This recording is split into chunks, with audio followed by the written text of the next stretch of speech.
El siguiente discurso, leído por Dionisio Porres Gil, fue pronunciado por José Antonio Primo de Rivera en el Teatro de la Comedia de Madrid, con motivo de la fundación de Falange Española el día 29 de octubre de 1933.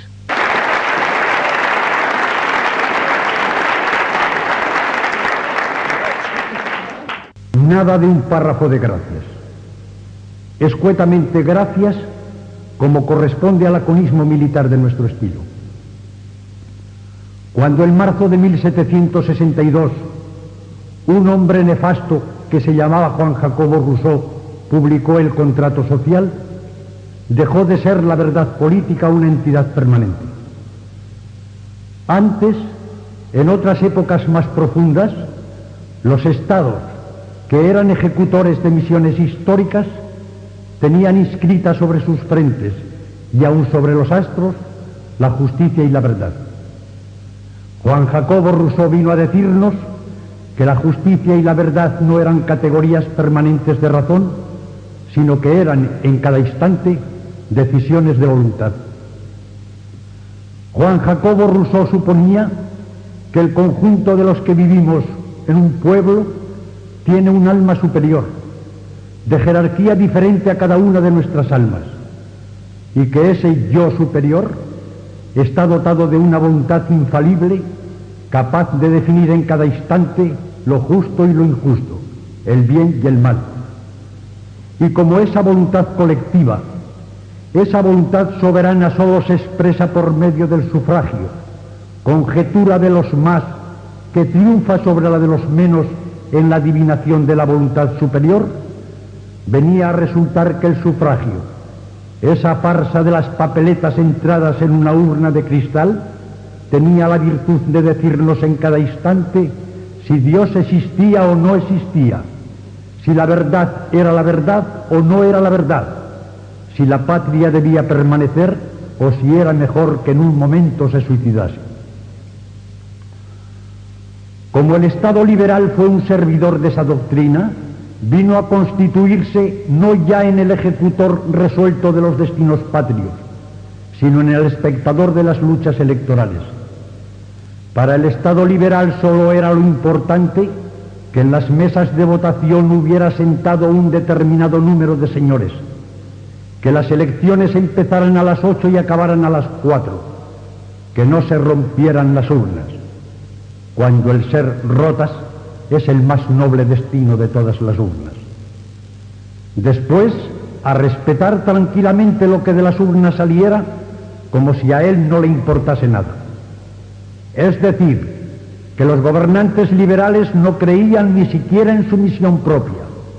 No creían que ellos mismos estuviesen allí cumpliendo un respetable deber, sino que todo el que pensara lo contrario y se propusiera asaltar el Estado por las buenas o por las malas, tenía igual derecho a decirlo y a intentarlo que los guardianes del Estado mismo a defenderlo. De ahí vino el sistema democrático, que es, en primer lugar, el más ruinoso sistema de derroche de energías. Un hombre dotado para la altísima función de gobernar, que es tal vez la más noble de las funciones humanas, tenía que dedicar el 80, el 90 o el 95% de su energía a sustanciar reclamaciones formularias, a hacer propaganda electoral, a dormitar en los escaños del Congreso, a adular a los electores, a aguantar sus impertinencias porque de los electores iba a recibir el poder, a soportar humillaciones y vejámenes de los que precisamente por la función casi divina de gobernar estaban llamados a obedecerle.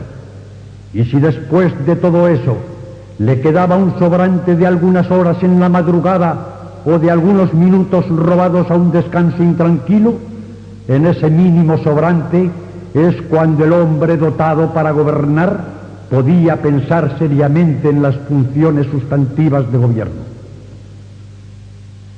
Vino después la pérdida de la unidad espiritual de los pueblos, porque como el sistema funcionaba sobre el logro de las mayorías, todo aquel que aspiraba a ganar el sistema tenía que procurarse la mayoría de los sufragios, y tenía que procurárselos robándolos, si era preciso, a los otros partidos, y para ello no tenía que vacilar en calumniarlos, en verter sobre ellos las peores injurias, en faltar deliberadamente a la verdad, en no desperdiciar un solo resorte de mentira y de envilecimiento. Y así, siendo la fraternidad uno de los postulados que el Estado liberal nos mostraba en su frontispicio, no hubo nunca situación de vida colectiva donde los hombres injuriados, enemigos unos de otros, se sintieran menos hermanos que en la vida turbulenta y desagradable del Estado liberal. Y por último, el Estado liberal vino a depararnos la esclavitud económica, porque a los obreros con trágico sarcasmo se les decía: sois libres de trabajar lo que queráis, nadie puede compeleros a que aceptéis unas u otras condiciones. Ahora bien, como nosotros somos los ricos, os ofrecemos las condiciones que nos parecen. Vosotros, ciudadanos libres, si no queréis, no estáis obligados a aceptarlas. Pero vosotros, ciudadanos pobres, si no aceptáis las condiciones que nosotros os impongamos, moriréis de hambre, rodeados de la máxima dignidad liberal. Y así veríais cómo en los países donde se ha llegado a tener parlamentos más brillantes e instituciones democráticas más finas, no teníais más que separaros unos cientos de metros de los barrios lujosos para encontraros con tugurios infectos donde vivían hacinados los obreros y sus familias en un límite de decoro casi infrahumano. Y os encontraríais trabajadores de los campos que de sol a sol se doblaban sobre la tierra abrasadas las costillas y que ganaban en todo el año, gracias al libre juego de la economía liberal, 70 u 80 jornales de 3 pesetas. Por eso tuvo que nacer, y fue justo su nacimiento. Nosotros no recatamos ninguna verdad, el socialismo. Los obreros tuvieron que defenderse contra aquel sistema que solo les daba promesas de derechos, pero no se cuidaba de proporcionarles una vida justa. Ahora que el socialismo, que fue una reacción legítima contra aquella esclavitud liberal, vino a descarriarse, porque dio, primero, en la interpretación materialista de la vida y de la historia; segundo, en un sentido de represalia; tercero, en una proclamación del dogma de la lucha de clases. El socialismo, sobre todo el socialismo que construyeron impasibles en la frialdad de sus gabinetes los apóstoles socialistas en quienes creen los pobres obreros y que ya nos ha descubierto tal como eran Alfonso García Valdecasas. El socialismo, así entendido, no ve en la historia sino un juego de resortes económicos. Lo espiritual se suprime, la religión es un opio del pueblo, la patria es un mito para explotar a los desgraciados. Todo eso dice el socialismo. No hay más que producción, organización económica. Así es que los obreros tienen que estrujar bien sus almas para que no quede dentro de ellas la menor gota de espiritualidad. No aspira el socialismo a restablecer una justicia social rota por el mal funcionamiento de los estados liberales, sino que aspira a la represalia. Aspira a llegar en la injusticia a tantos grados más allá, cuantos más acá llegaran en la injusticia los sistemas liberales. Por último, el socialismo proclama el dogma monstruoso de la lucha de clases. Proclama el dogma de que las luchas entre las clases son indispensables y se producen naturalmente en la vida porque no puede haber nunca nada que las aplaque. Y el socialismo, que vino a ser una crítica justa del liberalismo económico, nos trajo por otro camino lo mismo que el liberalismo económico: la disgregación, el odio, la separación, el olvido de todo vínculo de hermandad y de solidaridad entre los hombres. Así resulta que cuando nosotros, los hombres de nuestra generación, abrimos los ojos, nos encontramos con un mundo en ruina moral, un mundo escindido en toda suerte de diferencias, y por lo que nos toca de cerca, nos encontramos en una España en ruina moral, una España dividida por todos los odios y por todas las pugnas. Y así nosotros hemos tenido que llorar en el fondo de nuestra alma cuando recorríamos los pueblos de esa España maravillosa, esos pueblos en donde todavía, bajo la capa más humilde, se descubren gentes dotadas de una elegancia rústica que no tienen un gesto excesivo ni una palabra ociosa, gentes que viven sobre una tierra seca en apariencia, con sequedad exterior, pero que nos asombra con la fecundidad que estalla en el triunfo de los pámpanos y los trigos.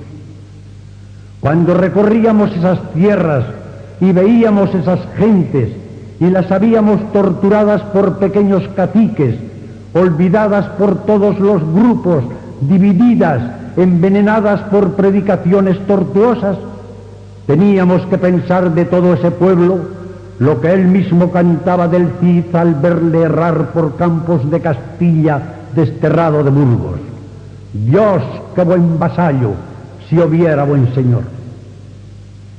Eso vinimos a encontrar nosotros en el movimiento que empieza en ese día. Ese legítimo señor de España, pero un señor como el de San Francisco de Borja, un señor que no se nos muera, y para que no se nos muera ha de ser un señor que no sea al propio tiempo esclavo de un interés de grupo ni de un interés de clase. El movimiento de hoy, que no es de partido, sino que es un movimiento, casi podríamos decir un antipartido, sépase desde ahora, no es de derechas ni de izquierdas, porque en el fondo la derecha es la aspiración a mantener una organización económica, aunque sea injusta, y la izquierda es, en el fondo, el deseo de subvertir una organización económica, aunque al subvertirla se arrastren muchas cosas buenas. Luego, esto se decora en unos y otros con una serie de consideraciones espirituales. Sepan todos los que nos escuchan de buena fe que estas consideraciones espirituales caben todas en nuestro movimiento, pero que nuestro movimiento por nada atará sus destinos al interés de grupo o al interés de clase que anida bajo la división superficial de derechas e izquierdas. La patria es una unidad total en que se integran todos los individuos y todas las clases.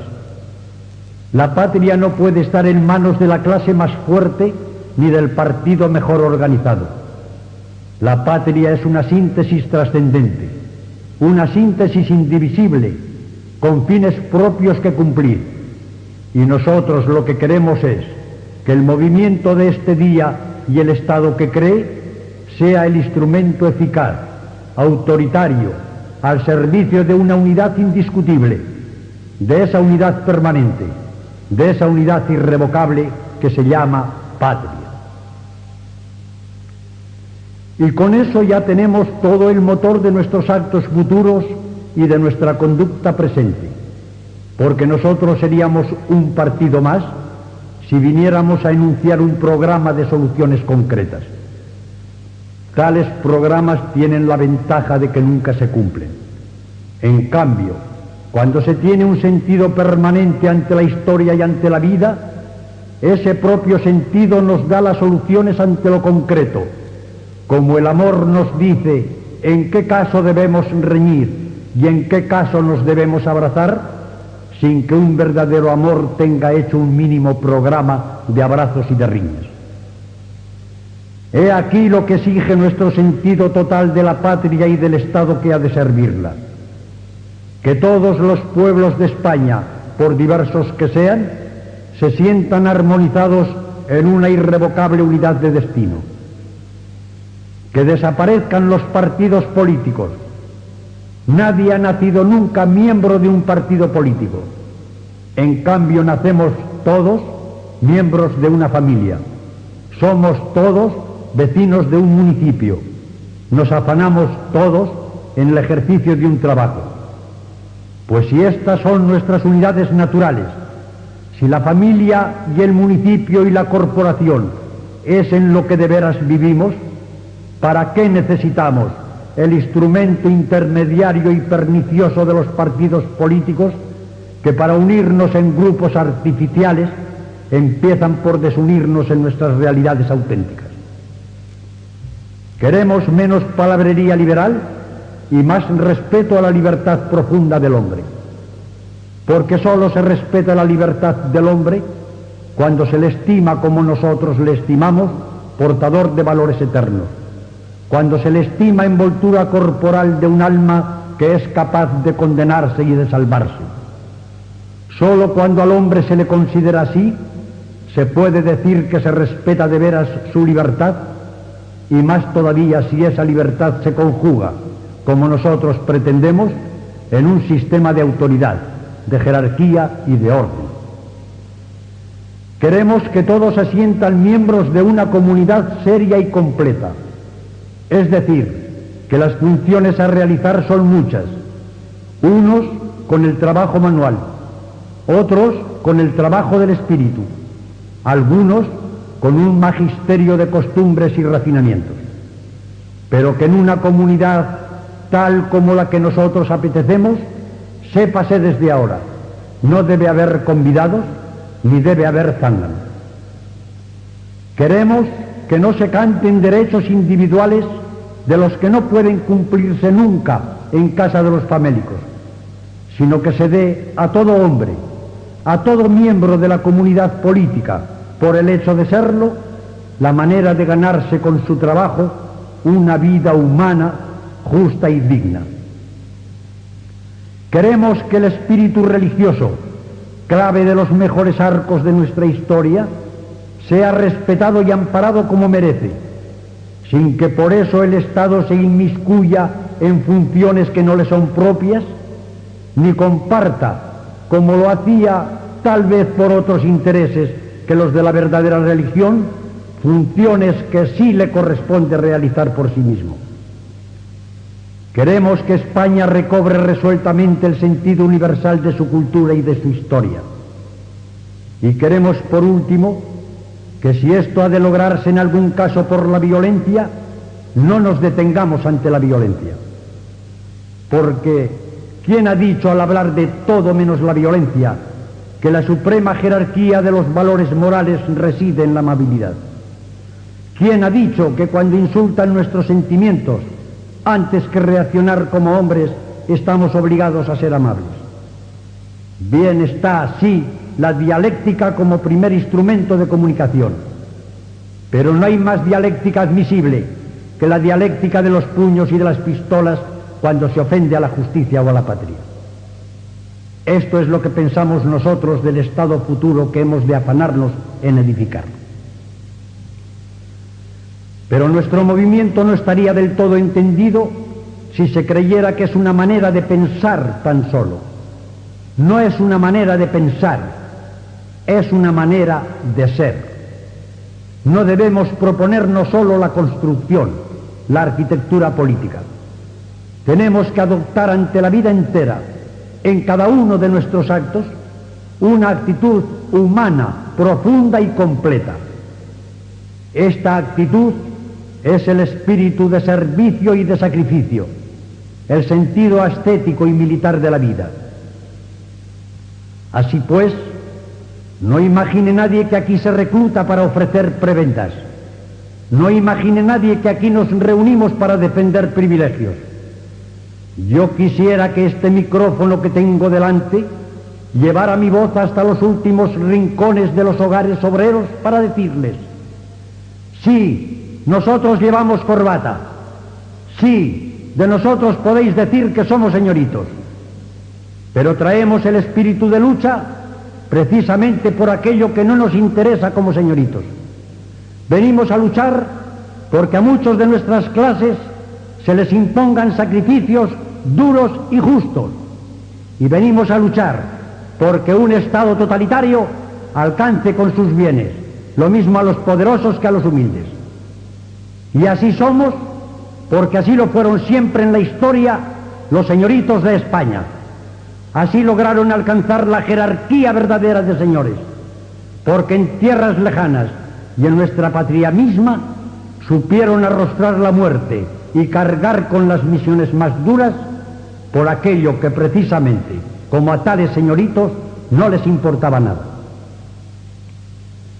Yo creo que está alzada la bandera. Ahora vamos a defenderla alegremente, poéticamente, porque hay algunos que frente a la marcha de la revolución creen que para aunar voluntades conviene ofrecer las soluciones más tibias. Creen que se debe ocultar en la propaganda todo lo que pueda despertar una emoción o señalar una actitud enérgica y extrema. ¡Qué equivocación! A los pueblos no los han movido nunca más que los poetas, y ay del que no sepa levantar frente a la poesía que destruye, la poesía que promete.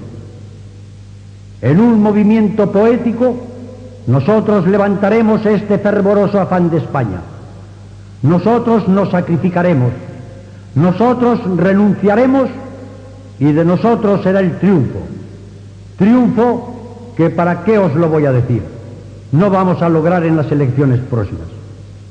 En estas elecciones votad lo que os parezca menos malo, pero no saldrá de ahí vuestra España ni está ahí nuestro marco. Esa es una atmósfera turbia, ya cansada, como de taberna al final de una noche crapulosa. No está ahí nuestro sitio. Yo creo, sí, que soy candidato, pero lo soy sin fe y sin respeto. Y esto lo digo ahora, cuando ello puede hacer que se me retraigan todos los votos. No me importa nada. Nosotros no vamos a ir a disputar a los habituales los restos desabridos de un banquete sucio. Nuestro sitio está fuera, aunque tal vez transitemos de paso por el otro. Nuestro sitio está al aire libre, bajo la noche clara, arma al brazo y en lo alto las estrellas. Que sigan los demás con sus festines.